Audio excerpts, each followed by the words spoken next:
Je crois que pour pouvoir tenir le coup dans ce métier, il faut être une sainte ou une folle. C'est un métier très difficile, très astreignant et les infirmières sont souvent vite déçues. Il paraît qu'il faut être une sainte ou une folle pour pouvoir rester dans la profession. Non, il faut être une femme. Du point de vue des salaires, comment sont vos salaires vis-à-vis des salaires dans les autres professions?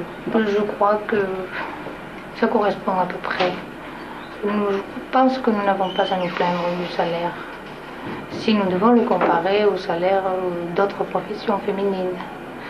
Maintenant, si nous devions le comparer en tenant compte des responsabilités, des inconvénients quand même du travail, je crois qu'alors là, nous dirions qu'il était suffisant. Alors, j'ai abandonné le travail dans les hôpitaux parce que vraiment c'est absolument incompatible avec une vie normale et le travail est absolument épuisant, les horaires sont très mauvais et j'étais complètement épuisée, quoi. Et d'autre part, le salaire aussi n'est pas du tout en conséquence avec le travail et les responsabilités que l'on demande à une infirmière. La France possède à l'heure actuelle 78 000 infirmières diplômées, soit 1 pour 680 habitants.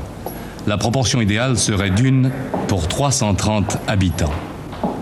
Selon les statistiques, une infirmière sur 3 abandonne son métier moins de 10 ans après l'obtention de son diplôme. Vous aviez du métier de l'infirmière, vous aviez lu des livres, des romans où on parlait? Oui, évidemment, un peu comme tout le monde, je veux dire. Oui. Et dans les romans, ça n'est pas du tout ça. Dans les romans, c'est comment? Dans les romans, c'est l'infirmière jolie, mignonne, qui se dévoue. Puis en vérité, on y trouve des femmes surchargées de travail. L'infirmière n'est pas toujours dans son rôle. Elle fait beaucoup de choses, mais pas toujours tous les soins qu'elle devrait faire. C'est-à-dire qu'elle fait beaucoup de nursing, vous voyez. Qu'est-ce que vous appelez du nursing?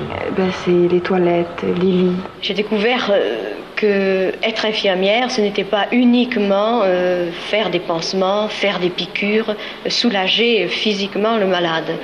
J'ai découvert que c'était bien autre chose. C'est-à-dire?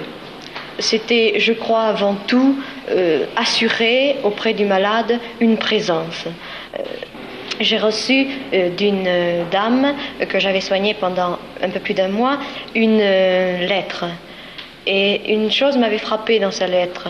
Elle me remerciait des soins que je lui avais apportés, mais surtout elle me disait, ma petite Jacqueline, vous avez été pour moi pendant mon séjour à l'hôpital mon rayon de soleil.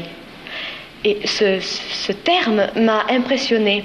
Et je me suis dit, eh bien, c'est cela, dans le fond, que doit être une infirmière auprès de son malade. Si je n'ai été que ce rayon de soleil durant son séjour à l'hôpital, eh bien, je lui ai apporté déjà beaucoup.